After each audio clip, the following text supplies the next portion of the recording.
الحمد لله الكريم المنان الرحيم الرحمن الصلاة والسلام الأتمان الأكملان الأدومان المتلازمان على من أرسله الرحمن رحمة للأكوان سيدنا ونبينا ومولانا محمد سيد ولد عدنان وعلى آله وصحبه ذوي الرفعة والمكان أما بعد.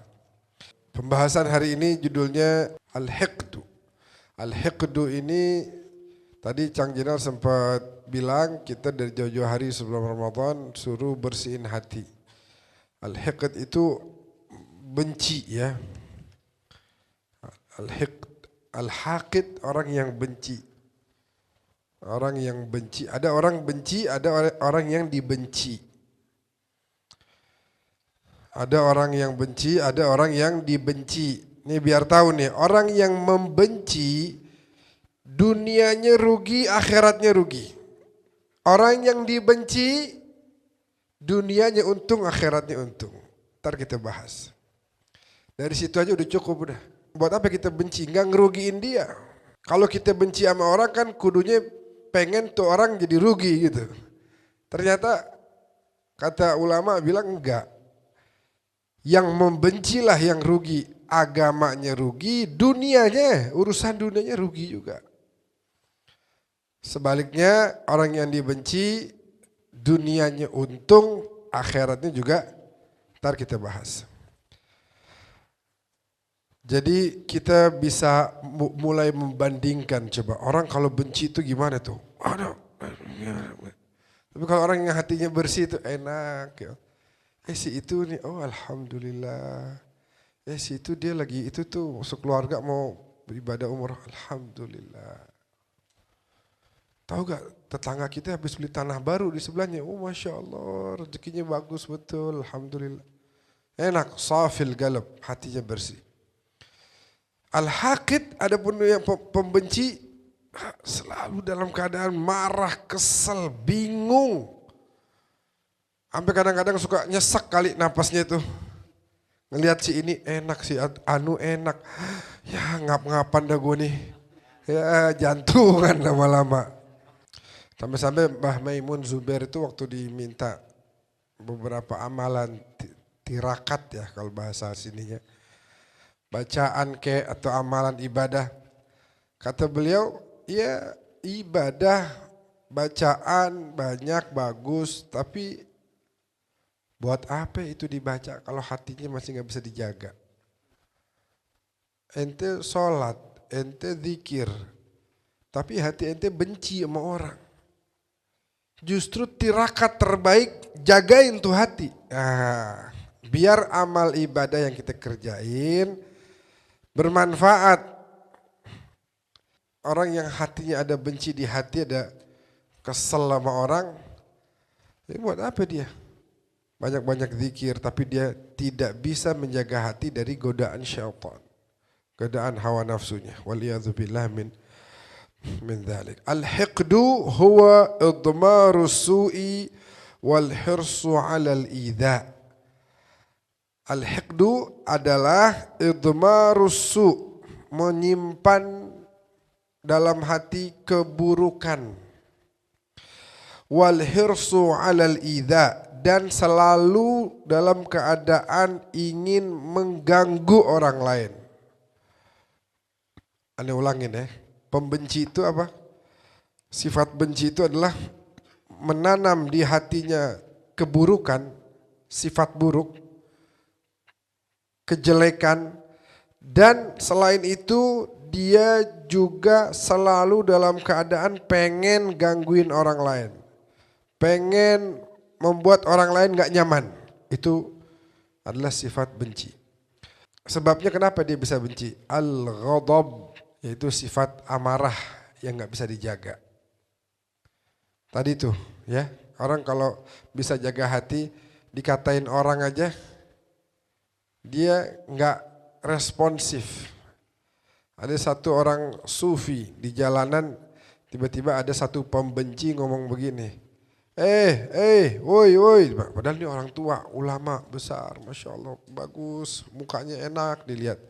Woi. Terus dia tanya, kenapa? menurut lu lebih mulia lo apa? Mohon maaf ya, lebih mulia lo apa anjing? Katanya. Kalau kita ditanya begitu bagaimana? Gulung baju kita.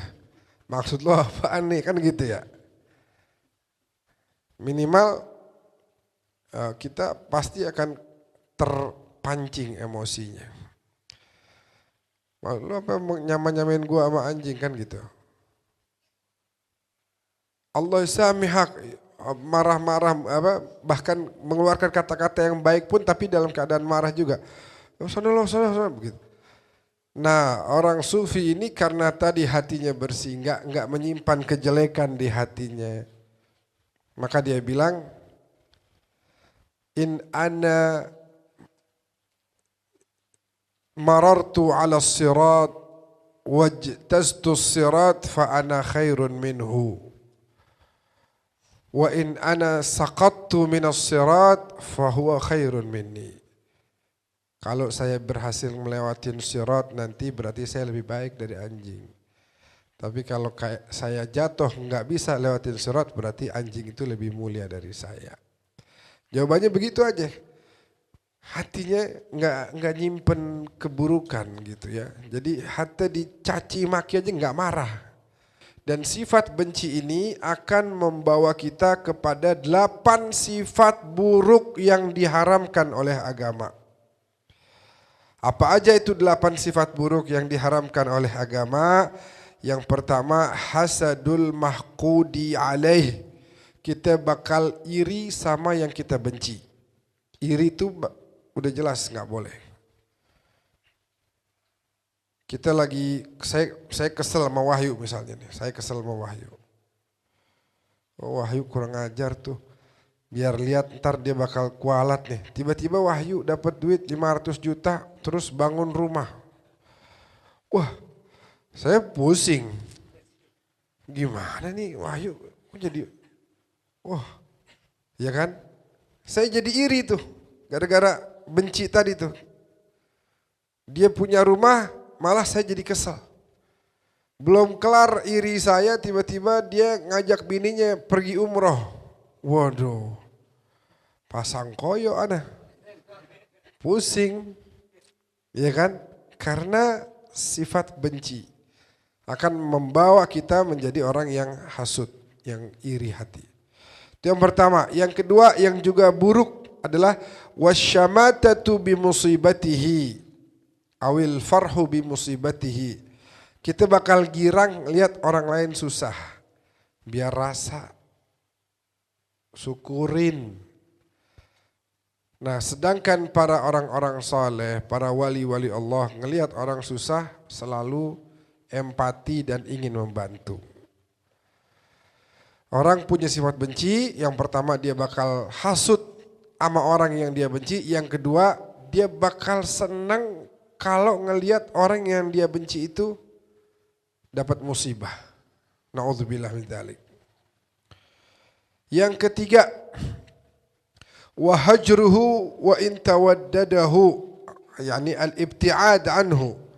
Orang yang benci itu akan menjauhi orang yang dibenci, sedangkan agama memerintahkan kita untuk bersilaturahmi, berdekatan, ya, saling berjabat tangan, duduk bareng.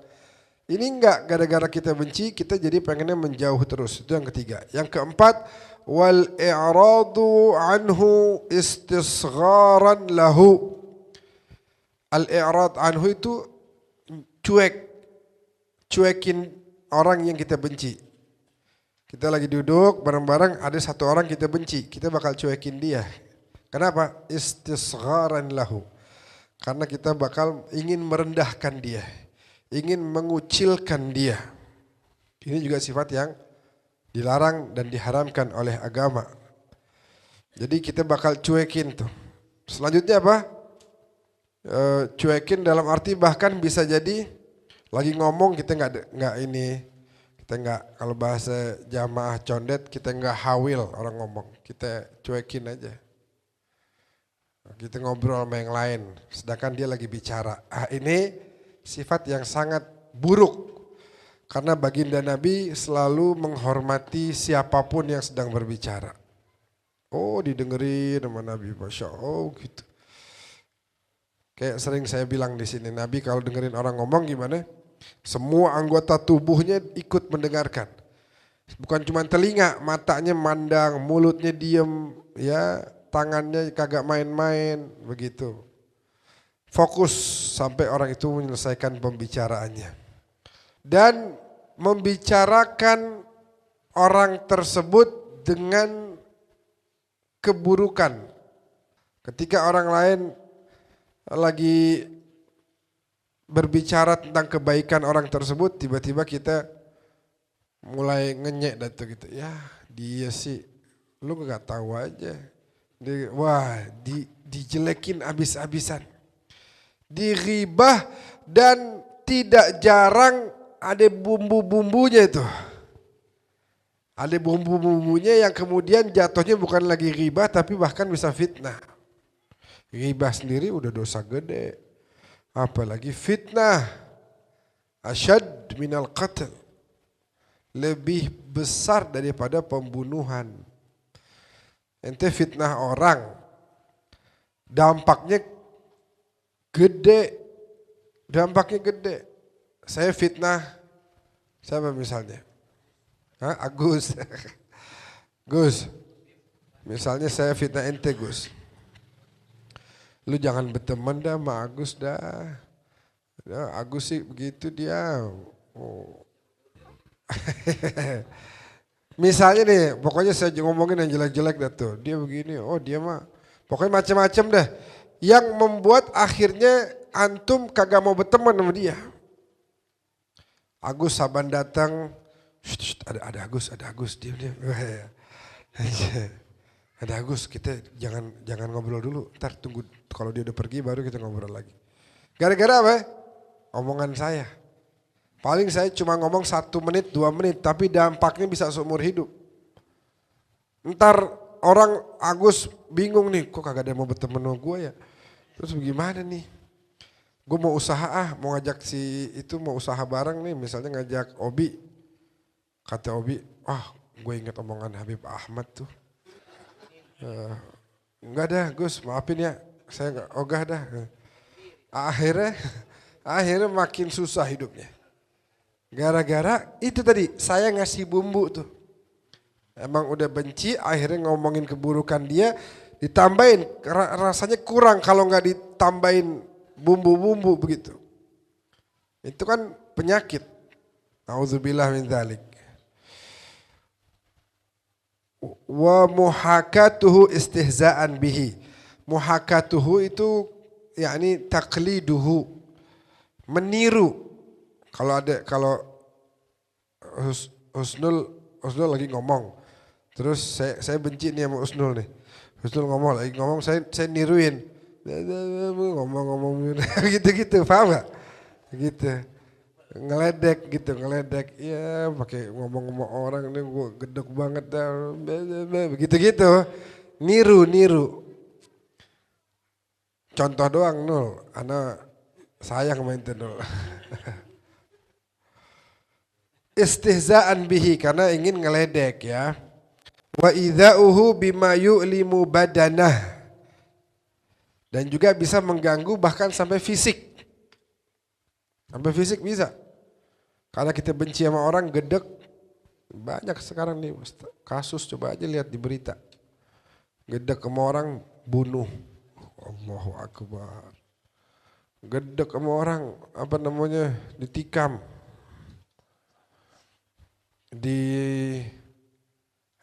Kalau itu, kalau malam-malam naik motor sendirian diapain? Oh iya dibegal. Jadi karena benci kita gangguin dia bukan cuma mulut kita tapi bahkan bisa sampai fisiknya kita sakitin. Sampai kepada maksimal kepada sampai pembunuhan wal'iyadzubillah min dzalik. Wa man'uhu haqqahu ka'an la yaqdiyahu dainah. Juga karena benci itu bisa membuat kita tidak ingin menunaikan hak dia. Seperti misalnya saya punya utang, sengaja saya nggak bayar. Karena saya benci sama orang yang ngutangin saya tadi. Udah ngutangin masih dibenci coba. Kan parah banget. Oh kalau minjemnya baik banget. Masya Allah ganteng bener nih. Habis mandi ya? Enggak, bangun tidur habis mandi. Oh, belum juga sikat gigi gue, belum ngopi nih. Oh enggak, ganteng banget nih. Wah pokoknya segala macam dah pujian. Nah itu 8 sifat buruk yang bisa kita kerjakan gara-gara benci. Wa mimma yadullu ala dhammil hiqdi qaulun Nabi sallallahu alaihi wasallam al-mu'min laisa bihaqud. Dan di antara yang menunjukkan kita akan hinanya sifat benci ini adalah hadis baginda Rasulullah sallallahu alaihi wasallam, al-mu'min laisa bihaqud. Orang yang beriman kagak punya sifat benci. Orang yang beriman bukan pembenci. Sekarang kita bahas obatnya apa nih? Kalau kita punya sifat benci, obatnya apa? Yang pertama yang tadi saya bilang, bahwa pembenci itu bakal rugi dunia dan akhirat. Yang dibenci bakal untung dunia dan dari sini kita bisa mengobati sifat tersebut. Sekarang kita bahas. Pembenci rugi akhirat udah jelas ya. Apa? Tentu dengan dia membenci, dia melakukan 8 keburukan tadi, dia bakal banyak berdosa, banyak bermaksiat. Urusan akhirat dia bakal berabe nanti. Urusan dunianya, di antara kerugian duniawi dia adalah sedihnya dia, bingungnya dia, sumpeknya dia, yang dia rasakan tiap hari ketika melihat orang lain senang. Itu secara duniawi dia bisa, kayak tadi misalnya saya gedek sama Wahyu. Wahyu dapat duit, saya makin pusing. Berangkat umroh, wah pala makin berat nih. Boleh jadi lama-lama kena jantung saya. Gara-gara ngelihat kenikmatan yang didapat oleh orang yang saya benci tadi. Karena itu pembenci rugi. Rugi, mau dihitung dari mana rugi. Nggak ada, dia dapat manfaat nggak ada. Dan harus dia sadari bahwa ketika dia benci sama orang, kan diantara alasannya karena orang itu dapat nikmat dari Allah. Ketika saya benci, kenapa Allah ngasih duit, ngasih kenikmatan sama orang yang saya benci sama Wahyu misalnya. Itu berarti saya memprotes kebijakan Allah. Kenapa engkau kasih dia? Berarti saya lawannya nanti jadi sama Allah Subhanahu wa taala. Oh, pokoknya rugi dah, dilihat dari segi manapun pembenci rugi. Sekarang yang dibenci. Yang dibenci ketika ada orang ghibahin dia. Bahkan sampai derajat memfitnah dia. Secara urusan ukhrawinya itu akan membuat pahala orang yang membicarakan dia bakal pindah. Saya ngomongin Wahyu nih, fitnah Wahyu, terus saya benci sama dia. Maka pahala yang saya punya selama ini bakal dipindahin. Jadi Wahyu diam aja, tapi rekening pahalanya nambah terus. Nah, orang yang dibenci itu pahalanya nambah terus. Ntar bakal kaget ente pas di akhirat ngelihat, ya Allah romanya saya kagak sebanyak ini ibadahnya. Kata malaikat, iya gue tahu lu juga jarang ibadah lu gini. Cuman misalnya nih, cuma ini adalah pahala orang-orang yang ngomongin ente, dipindahin kepada ente, misalnya begitu. Begitu juga dari segi duniawinya dia tidak akan merugi apa-apa. Karena dia diam aja membuat musuhnya dia menjadi pusing sendiri. Sedangkan dia tetap rezekinya datang kepada dia. Dia dibenci sama orang tetap hidupnya nyaman-nyaman aja. Enggak kemudian membuat Allah memindahkan rezekinya kepada yang lain. Enggak, tetap mendapatkan kenikmatan. Dan hatinya tenang, hatinya bersih gitu. Orang yang dibenci, dosanya diambil sama orang lain. Itu yang pertama. Yang kedua adalah kita harus tahu nih obat. Tadi obat itu obat yang pertama ya. Obat yang kedua supaya kita nggak membenci. Kita harus tahu balasan yang Allah kasih kalau kita mau memaafkan orang yang salah sama kita. Balasannya tuh apa? Ini sekarang kan udah pada capek. Apapun yang kerja capek. Sampai masuk ke majelis gini juga malam-malam gitu capek. Tapi di satu sisi kita juga sambil sholawatan, sambil ngaji kan jadi nambah pahala insya Allah ya. Kalau ditawarin ngaji sampai jam 1, wah pasti kita capek romanya ya, kabur gitu ya. Saya juga begitu. Bib, Habib sini sampai jam 1 Bib ceramah Bib. Kalau di wilayah Ciracas biasanya penceramah sampai jam 1. Oh gitu. Saya mau tanya dah, udah berapa penceramah yang mati di sini? Suruh ceramah sampai jam 1. Tapi kalau aneh bilang, lu pada kalau mau ngaji sampai jam 1 masing-masing pulang mau kasih mobil Innova. Kira-kira segar gak? Segar. Sampai subuh insya Allah diladenin. Wah pasti hilang tuh ngantuk. Hilang. Wah Innova. Lo warna putih apa hitam ntar lo? Wah udah girang banget. Nah sekarang kita tahu. Kalau kita menyadari adanya pemberian dari Allah bagi orang yang mau memaafkan. Al-Quran mengatakan faman afa wa aslaha fa ajruhu 'ala Allah. Siapa yang mau maafin orang. Allah salah satu sifatnya apa? Afu. Kalau lagi Ramadan kita baca apa? Hah? Allahumma innaka afuwun karim tuhibbul afwa fa'fu. Ya karim. Ya Allah sungguh engkau maha memaafkan, maha pemaaf. Dan karim, maha dermawan. Tuhibbul afwa, engkau mencintai sifat maaf, fa'fu anni, fa'fu anna, maka maafkanlah aku, maafkan kami.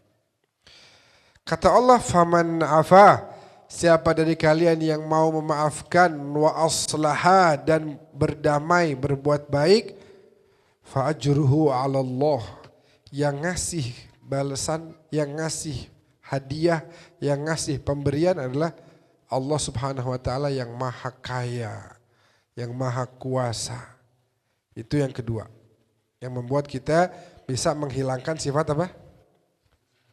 Sifat apa? Benci. Yang ketiga, Nabi bilang kalau kamu ada kesel sama orang, Nabi suruh kita doain dia. Nabi suruh kita doain dia. Hah? Doain yang baik. Gimana lo yuk? Nabi yang suruh. Nabi yang suruh. Kalau Nabi pasti yang baik-baik. Bukan dukun yang suruh, bukan. Allah Subhanahu wa ta'ala, Nabi Muhammad dari Allah Subhanahu wa ta'ala. Nabi bilang kalau kamu ada benci sama orang, kamu doain dia. Ya Allah. Berat gak tuh kira-kira? Berat kan? Mau ngomong juga berat pasti. Tapi siapa yang tidak mau melawan beratnya hal tersebut, dia tidak akan bisa merasakan manisnya punya hati yang bersih. Kalau dia bisa lawan tuh yang berat, dia bakal bisa menikmati enaknya hati bersih, plong. Enak, tenang, orang mau ngapain juga kita nggak pengaruh. Hah? Sabodo teing, lo jungkir balik kek. Lo salto ke, yang penting kita punya hati terjaga. Jadi doain, ya Allah si fulan banyakin rezekinya. Kita lagi benci sama dia nih. Ya Allah keluarganya biar pada makmur, biar pada sakinah, mawaddah, warahmah. Tuh anak-anaknya ya Allah biar jadi anak yang soleh-soleh. Itu lama-kelamaan akan membuat sifat benci tadi hilang dari hati kita. Itu Nabi yang ngajarin. Semua sifat buruk bisa dihilangin. Pelit bisa nggak dihilangin? Bisa, coba aja terus kasih. Lama-lama hilang tuh pelit. Benar ya? Yang keempat, yang terakhir. Yang terakhir obat untuk kita bisa menghilangkan sifat benci. Tadi doain. Ini kurang lebih sama. Kita disuruh puji orang itu di depan orang lain. Dan disuruh juga tawadhu di depan dia. Waduh, berat banget tuh. Kita disuruh muji dia depan orang lain dan disuruh tawadhu kalau bertemu sama orang tersebut. Padahal sifat benci tadi apa katanya? Dia bakal al-i'rad anhu istisgharan lahu. Dia bakal cuekin karena ingin mengucilkan orang tadi. Dia bakal omongin yang jelek-jelek. Dia bakal niru sambil ngeledek. Dia bakal ganggu terus bahkan sampai fisiknya pun diganggu. Dia seneng kalau tuh orang dalam keadaan susah. Makanya obatnya yang terakhir puji dia. Dan kalau di depan dia bersifat tawadhu. Ya Beb, berarti saya munafik dong. Saya kan benci sama dia. Suruh tawadhu, bagaimana? Al-Imam Al-Ghazali dalam Ihya-nya bilang ada itu namanya mujamalah. Memaksa diri untuk berbuat baik depan orang. Memaksa diri. Ya, itu lama-kelamaan akan jadi habit. Akan jadi kebiasaan dan akan jadi sifat memang asli kita begitu. Yang pertama paksa mujamalah berbuat baik. Jadi kalau depan orangnya kita coba tawadhu, nih kita gedek sama dia nih. Wah itu berat banget tuh. La ilaha illallah, kebayang. Tapi lagi-lagi saya ulangin. Kalau kagak mau melawan beratnya, bertawadhu di depan dia, memuji-muji dia, tidak akan bisa kita raih manisnya memiliki hati yang tenang. As-sabru kasibrin murrun fi madzaqatihi walakinna awaqibahu ahla minal asali. Barakallahu fik. Sabar itu seperti biji jadam. Kalau kita makan pahit gak? Pahit. Akan tetapi karena kita makan itu yang rasanya pahit, akan membuat badan ini jadi sehat. Obat itu. Obat pahit. Tapi karena kita tahan pahitnya, hasilnya begitu indah, bahkan lebih manis dari madu sekalipun. Oleh karena itu, tadi 4 obat bagi orang yang membenci atau memiliki sifat benci kepada orang lain. Yang pertama tadi apa? Kita tahu bahwa pembenci itu rugi dunia akhirat, yang dibenci untung dunia akhirat. Yang kedua bahwa ada pemberian yang Allah sudah siapkan bagi orang yang mau memaafkan dan berbuat baik. Faman afa wa aslaha fa ajruhu 'ala Allah. Yang ketiga kita diminta untuk mendoakan. Kita benci sama dia, kita doain dia. Ya. Yang keempat, kita diminta untuk memuji dia dan tawadhu di depan dia. Waduh. Keren banget itu kalau bisa. Hilang tuh sifat benci di hati kita. Itu kotoran. Benci itu bala, Pak. Orang kalau hatinya mudah benci itu bala tuh. Ada orang yang gak mudah benci emang. Emang biar dikatain kayak biar diapain, emang ya udah dah. Sabar deting dah. Itu nikmat dari Allah. Tapi kalau ada orang yang marahan, terus apa lagi? Benci mulu sama orang. Gampang apa? Gampang benci. Ya. Ini bala. Oh ya. Tentu kita harus membedakan ya. Kalau orang tua negor anak, nggak boleh kita bilang, ya lu benci sama gue lu ya, nggak boleh. Kacau juga nih. Jangan. Lu, bapak nggak dengerin Habib Pak kemarin. Wah, bobo gua. Kacau. Jangan. Orang kakak negor adiknya, ya itu sayang namanya. Itu cinta, tegas namanya. Nah, beda ya. Benci sama tegas beda apa sama? Beda jauh. Tegas tuh harus. Itu malah bagian daripada sayang kepada orang yang ditegur. Justru kalau kita nggak negor itu kita nggak sayang berarti. Dan ada satu doa lagi kalau kita lihat ada orang benci, itu kan dari sisi pembencinya ya. Sekarang kalau kita dibenci, bisa juga kita bantu supaya yang membenci kita itu dihilangkan sifat bencinya. Ya, di antara kita doanya begini nih. Ya Allah, berikan dia nikmat yang banyak sehingga nikmat banyakmu itu akan membuat dia lupa akan nikmat yang engkau berikan kepadaku. Karena dia ingat-ingat terus tuh. Tiap hari kebayang terus nikmat yang kau berikan kepadaku. Berikan juga nikmatmu yang banyak kepada dia. Sehingga dia fokus dengan nikmatnya sendiri. Enggak lagi mikirin nikmat yang saya miliki. Nah, kalau kita lihat ada orang benci sama kita doain begitu.